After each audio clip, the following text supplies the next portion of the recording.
Dr. Ray, which sectors in India are you seeing genuine innovation breakthroughs versus just incremental improvements? That's a great question. Of course, there's a gradation between from incremental to breakthrough. It's not 0-1, but the breakthrough sectors where we are seeing some very interesting stuff happening is space tech. For example, we're looking at these low-cost launch capabilities, not only the Mars mission or the Moon mission, but that many international agencies are coming to India to use our satellites or use our rockets for their payloads, right? The digital public infrastructure, we are almost world leaders today, I believe. You know, when a foreign visitor comes to India, I host many, and they look at UPI, they're like, their jaw drops, right? Affordable healthcare, particularly medical devices, I see a lot of breakthrough innovation because that has been a priority area, and we are expecting to see more with biomanufacturing. Hasn't yet happened, but should happen. Then renewable energy, lot of good things.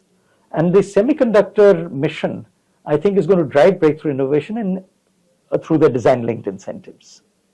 These are the big ones. And then you asked about incremental. Where we've reached a degree of maturity, there we see more focus on incremental innovation. So IT, infra, ITES, automotive, generic pharma, you know, so the counters, OTC drugs, traditional chemicals, assembled devices, goods. There, I think where the countries already had an innovation history, the markets have matured, there we are seeing more incrementalism. People don't go out to the next frontier, rather they diversify into the new frontiers. Thank you. So I have a leading question from there.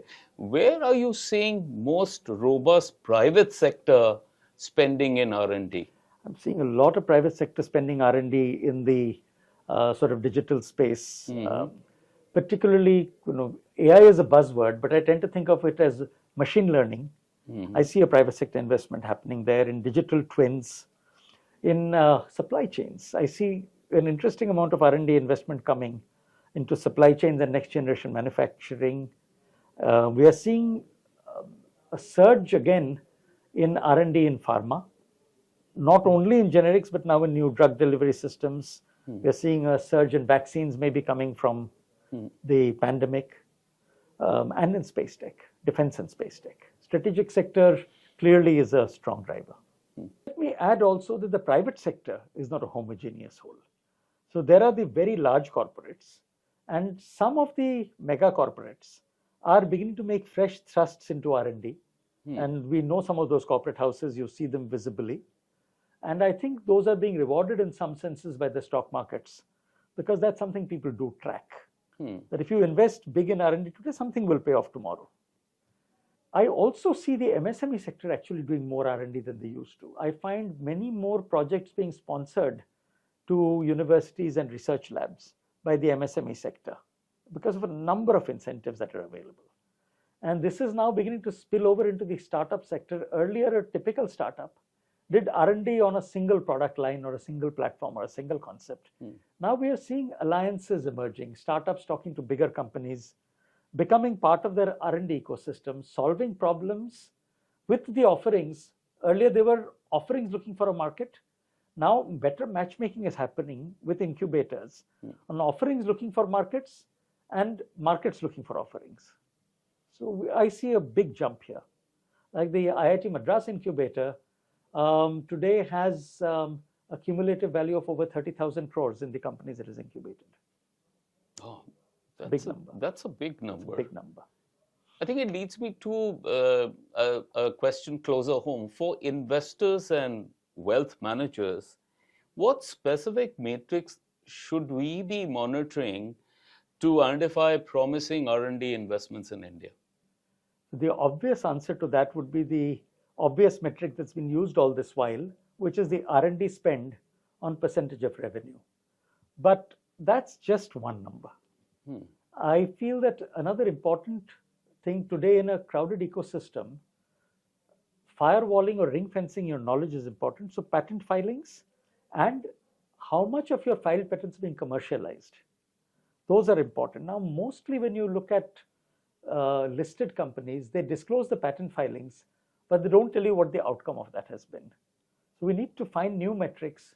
For example, what is the share of your revenue and of your EBITDA coming from products arising out of your own patents filed in the past 5 or 10 years? So those specific metrics need to emerge. Then just the classical share of revenue from new products versus legacy products. So there used to be, when we learned marketing or you go to management school, you are taught something like a BCG matrix, right? How much is what is your cash cow?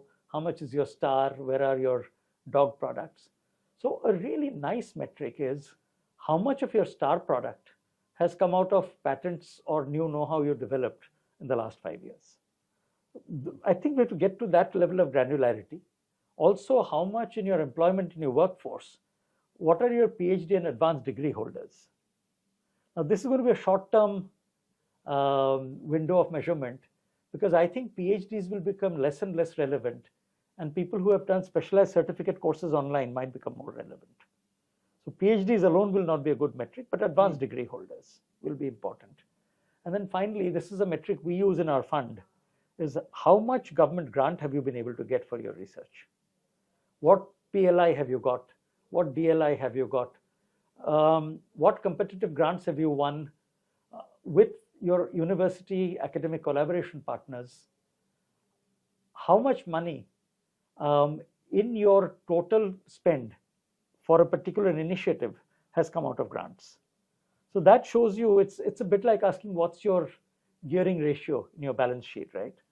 So if I'm putting out X amount of money in certain R&D, if the government's given me 10%, that means the government expects me to generate business from that R&D and create jobs.